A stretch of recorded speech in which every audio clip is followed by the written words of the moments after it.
thusim khat anangai kitau hitin hi che thusim hi a hi le hingne thisan chop mi hiam thusim hin sei diwahi hi che thilsui kolgam sunga pai hang kiti na kho thilsu an hian hi che pai hang khoi thingtlang kho khonom ta in tambe se lo lung kitu ta cheng khom an hian hi che khumi ten gan chawa agudun insonin gan chawa lo pon amahon a chawo cha kel cha bong sil kiti ho in gan wa theizo se awa on chubang tun sangkhat zaku somge le gup kum ahong hlungin hi che kum hin ni khat ni kel cha khat zan ka hin anathien hi che kel cha chu thi dan chu zat chu min hi che kel cha chu lolin maha umin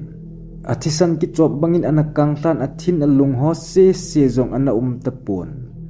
in la kel cha nei patun zomi a hilo le hlomi bol a hi sa in a kel cha thisa chu in hlang lamin a vui do en koi ma zong anamu sa pon in la hitobang thil su tu nidanga ana khalo a hian hi che ho zi tun kel cha nei patun hi che thu cha mu chan kom chun a season mi zo sen zomi hlomi ngei ho cha gin mo chiu a hian hi che thil so zo ni thum zo hin khosunga bong pi hling set khat ni hitima ma chun a hung ki bol kitta hi che mi pai na in hlang lama mun len thima bong ho na ding bong in asima awa azi a hian a bol chun bong ho na muna chu hung bol den a hian chubang chun ama zong angai bangin jingka aki tho do en ama sa pen chun a bong ho aga ven hile bong khat aki zama amon aman zong akul ham tia avet le hi che bong chu akul zong hilo akizam jeng a hi phat chun adel phejin a hile anathi a hitan hi chun aman zong phate chan aven a hile alolin maha a omin athisan ki chop kangin asunga athin alung amit chang ho he ana tapon hi che mi patun alung don be se je tun khosung mi a het sen mi zo sen hi che bong chu aga ve jengon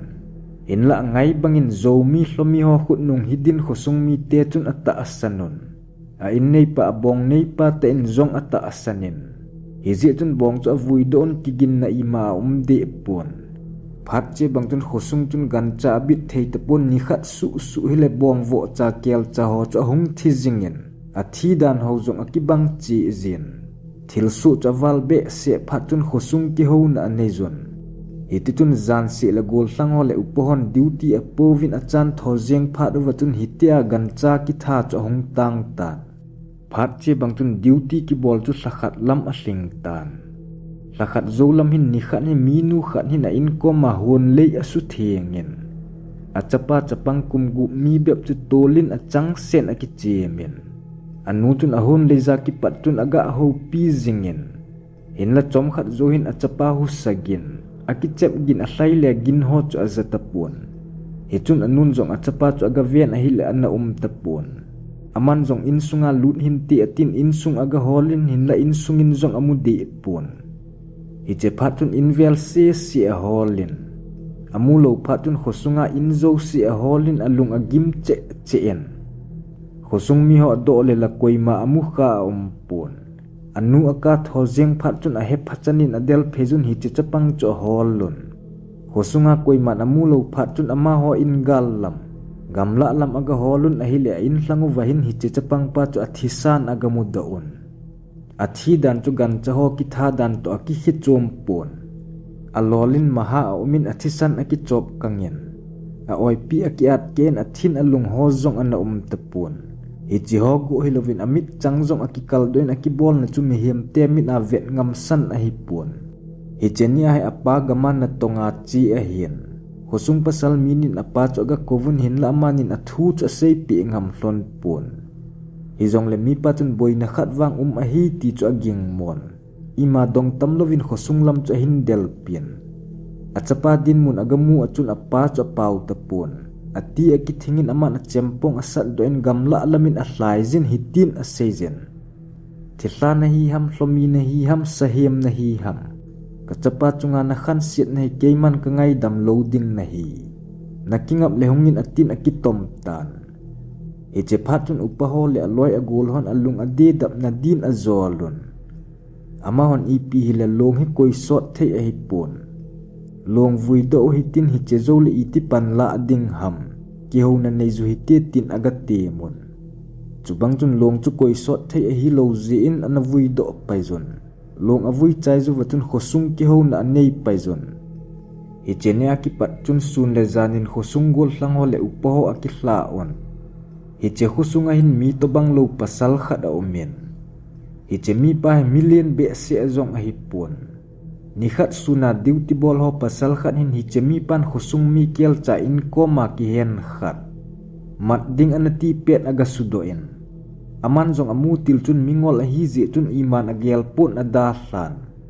inla ni hla lam hin kel cha thi thu cho hong ki seitan hi che kel cha cho thi dan adang ho to ki bang chet in duty ball mingol pan kel cha amat pet mu pa zong chun kel cha cho aga ven hi le suna mingol pan anamat mat ding ati kel cha cho hi a hin gel to in a hin gel do chun ki dang zong asan alung zong adong yen in la man hlang phong in a sei pun gu thimin hau sapu a het se in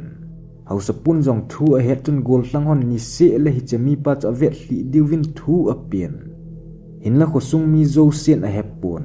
a je chu thu ki che i ma het do a hi lo lai ja koi ma het sa lovu a hin hau sapun gol hlang ho angan sen a bang chun gol hlang hon zong a phat sen a ve hliwin a hi le ni hla khat khosung chapang ki chem ho hi chemingol pa chun anaven chom khat zo hin chapang khat akidai pin a loi ho na kon chun a pui gam thla zeben a chan chum mingol ti dingin mingol a lo pon gol hlang ho zong chun ipi mong mong a bol dem tin a zui hlizingon a hi le kining lovin hi chemingol pa chun chapang pa chu amu asimin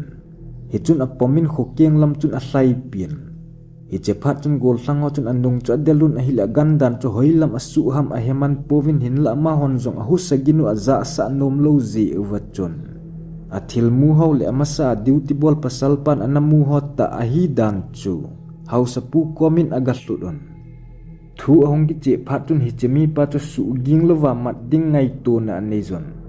khosung chapang apom mang chu agu in a holon mun gam thathim hin athisan agamudon athi dan jong adang ho thi dan to akibang cheden hi cheni hla lam hin mingol pa cho in ahong lut wa pon khothim di kon lam hin ahong lut yen gol sang le upo ho athu he ho chun ananga azingo a hian in ahong lut chun adel khumun amanun house pu in lamin akai phezon thu hello minu mi pa mi bang khat chun ipi bolla ama hitia na bol lo ham aman ima a hepoi hlavin tia sei zong a omen hausa pu in akai hlung watun hi chemi pa chu in tolin a hen non khosung mi zo se masangin thudo anezun a hi le chemi pa chun hitin a sejen khosunga gan cha that le chapang that ji chu kei ka hi keima thisan chop le hingne ka hi tin a sejen ima seita lo chun anui zen anui dan zong a hoi pun apan pi asunga hi le akilomen chom khat sian hitia nui zo chun akitomin athahat dan cho hen na khumbul zong abot do de in hiti chun akitomin aki hen na khaw hin bot tan ahong kitom do chun akoma ding pasal khat ne akengin amanin a hlai pin hin la upa khat hin hitia phat chun anung lama kun hin meipumin akamin hila ma zong tul senan akinezin athipai pai tang hi chemingol pa hi in ko te zengin zonga chan an het lovu a hin a thi zo chun apan along chu chema sa na lai ding atin hin la upahon anatu tango nei hi chepa ki tha zowa ki patun gan hing ki tha le chapang ki than ho zong a bezen khat veidin khosung chun lungmon na ahong ki ta na hi thusim akichai tai